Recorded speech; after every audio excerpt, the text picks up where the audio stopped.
জয় শ্রীকৃষ্ণ। আগের বছর মেলা থেকেই আইসক্রিম বানাবো বলে এটা কিনেছিলাম 100 টাকা দিয়ে। তো একবারই বানিয়েছিলাম তরমুজের আইসক্রিম, তারপর আগের বছর আর বানানো হয়নি, আবার এই বছর বার করেছি। আর দেখলাম একটা ঢাকনা হারিয়ে গেছে, মনটা আমার খুব খারাপ হয়ে গেছে। তাই লিস্ট থেকে আঙুর ফলটা বাদ দিতে হয়েছিল। আঙুর ফল বাদে 5টা ফল, ডাব, কমলা লেবু, মৌসাম্বি লেবু, তরমুজ, বেদানা, এই দিয়ে আমি বানাবো হচ্ছে আজকে ফলের আইসক্রিম। এটা কিন্তু যেমন টেস্টি তেমন ইন্টারেস্টিংও। বাড়িতে যদি ছোটো ছোটো পুচকি বা পুচকেরা থাকে, তাদের এক ঢিলে দু পাখি মারা হয়ে যাবে। একদিকে ফলও খাওয়ানো হয়ে যাবে, একদিকে আইসক্রিমের বায়নাও পূরণ করা হয়ে যাবে।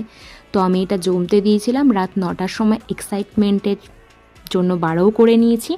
আর আমি কমলা লেবুটা ট্রাই করেছিলাম, হেভি হয়েছিল খেতে, আমার তো হেভি লাগে খেতে।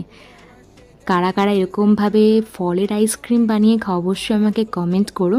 আর বাড়িতে একদম ছোটো ছোটো যারা আইসক্রিম খেতে বায়না করে তাদের জন্য বানাতে পারো। আর আমি দেখিয়ে দিচ্ছি এগুলো, এটা হচ্ছে বেদানার, এটা এরকম হয়েছিল। বেদানাটা ছাড়াতে না খুব কষ্ট হয়, খুব বোরিং লাগে, তাই আমি অল্প একটু ছাড়িয়েছিলাম। ওটা মৌসাম্বি লেবুর, এটা ডাবের, যেটা সব থেকে বাজে হয়েছিল খেতে, ডাবটা যেহেতু কচি ডাব ছিল। আর এটা তরমুজের। ভিডিও ভালো লাগলে লাইক করে দিও। রাধে রাধে।